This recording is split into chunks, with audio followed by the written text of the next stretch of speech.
Hola hermanos y hermanas queridos, nosotros terminamos esta semana con una nueva enseñanza con el tema del amor y esta vez esta enseñanza va a balancear un poco las cosas que aprendimos durante la semana porque es muy fácil tomar el asunto del amor y interpretarlo de forma almática, de forma no correcta, ponerlo en práctica de forma no correcta.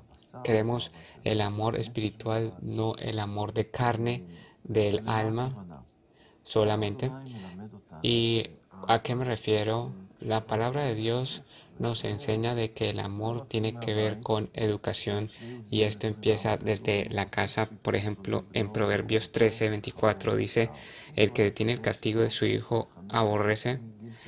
Eh, Jesús dice de que debemos educar a nuestros hijos desde muy temprano y esto exige poner atención, paciencia, explicarle al hijo, ponerle atención y, y esto es duro en estos días que vivimos cuando hay poco tiempo y hay trabajo.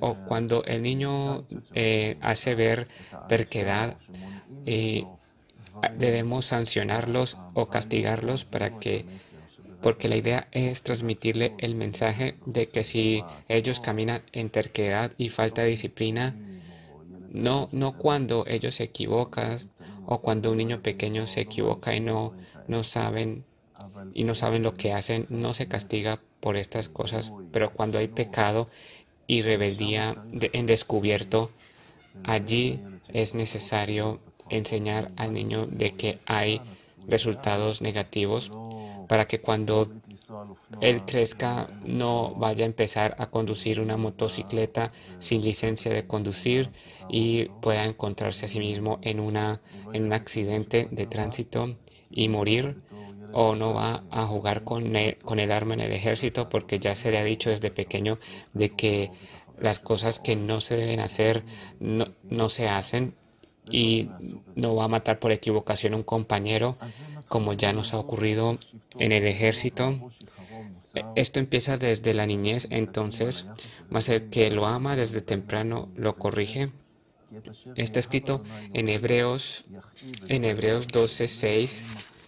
Hebreos 12:6 dice,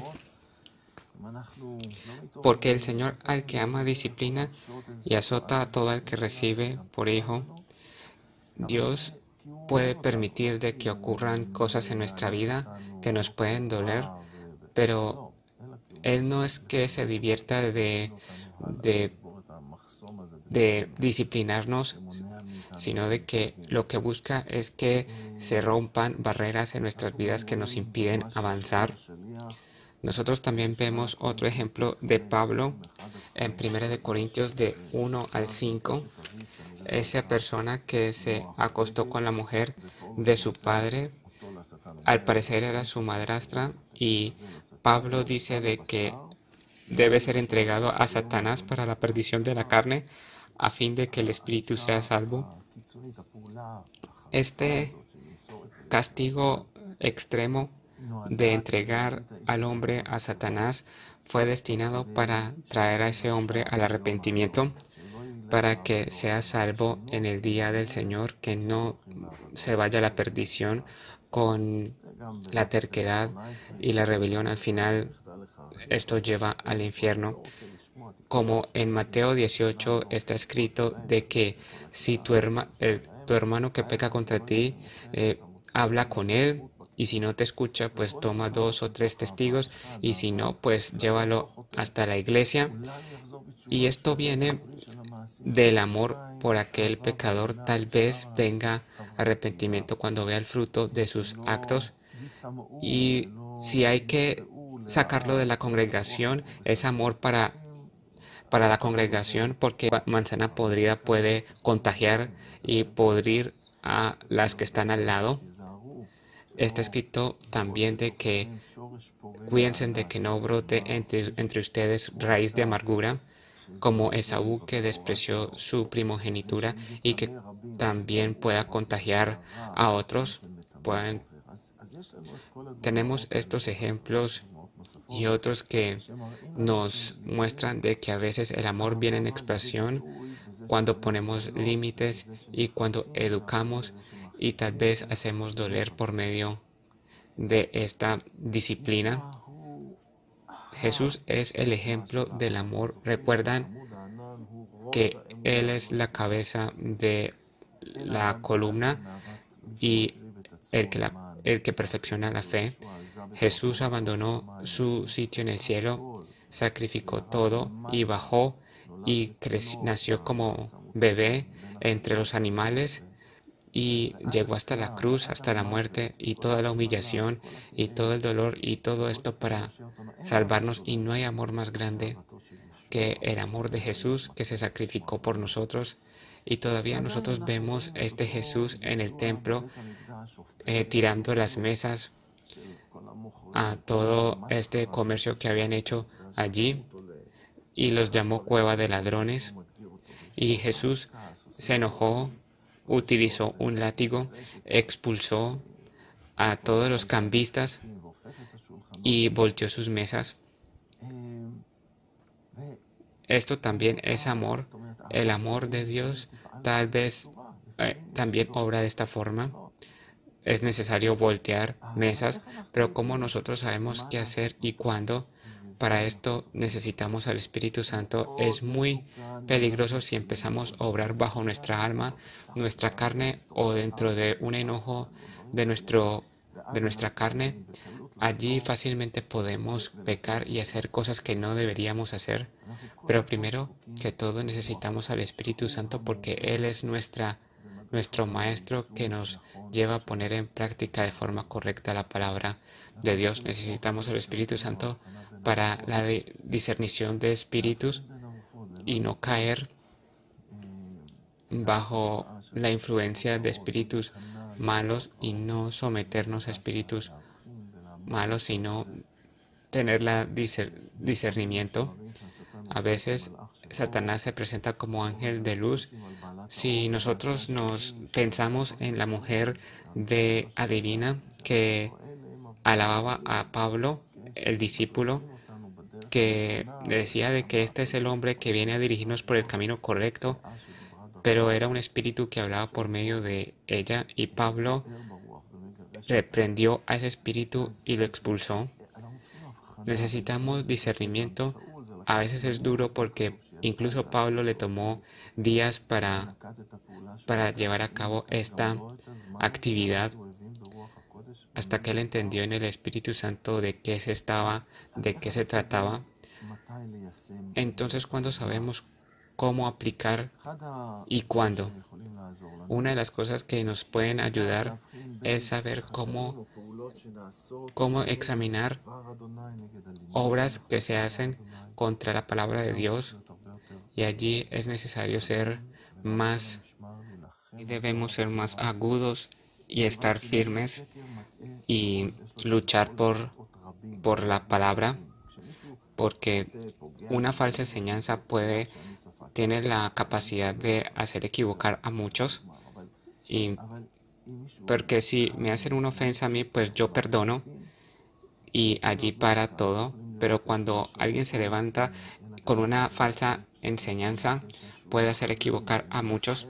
Nosotros vemos en Gálatas 1, del 8 al 9, Pablo allí dice que es anatema todo quien que traiga esa enseñanza, que para salvarse es necesario guardar toda la ley, y Pablo llamó esto hechicería.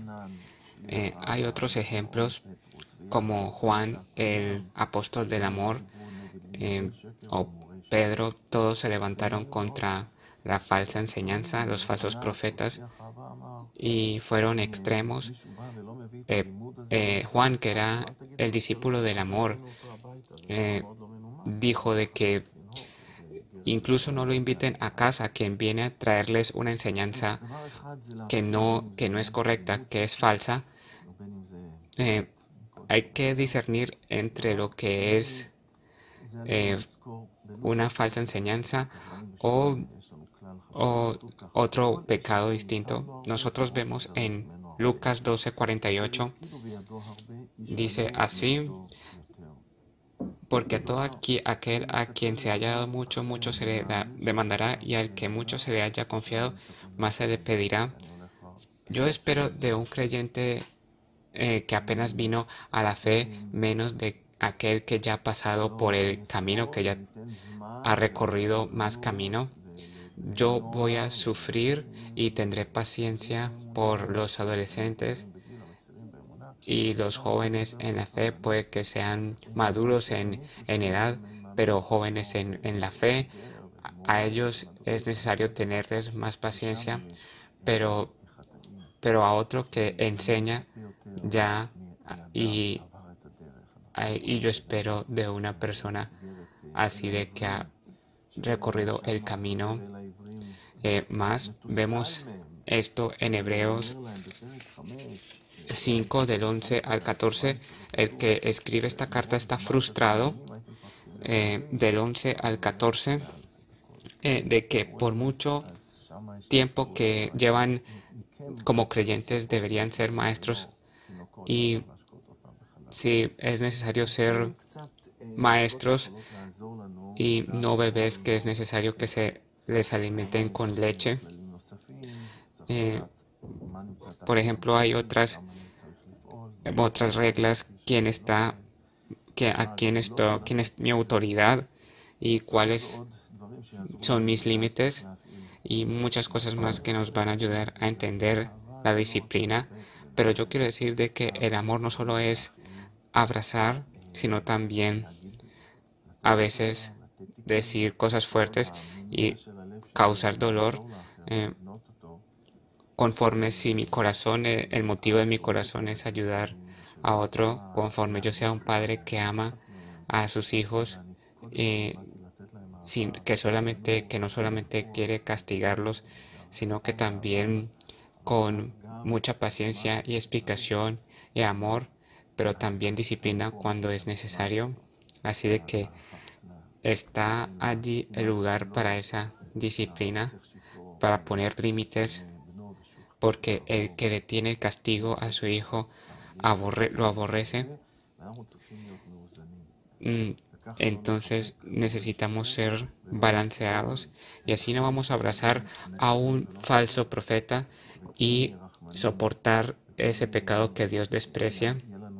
Y sí que tengamos un corazón perdonador a esa oveja que se equivoca y que se arrepiente. Que el Señor nos ayude a llevar a cabo todas las cosas de forma correcta. Les deseo a todos Shabbat Shalom.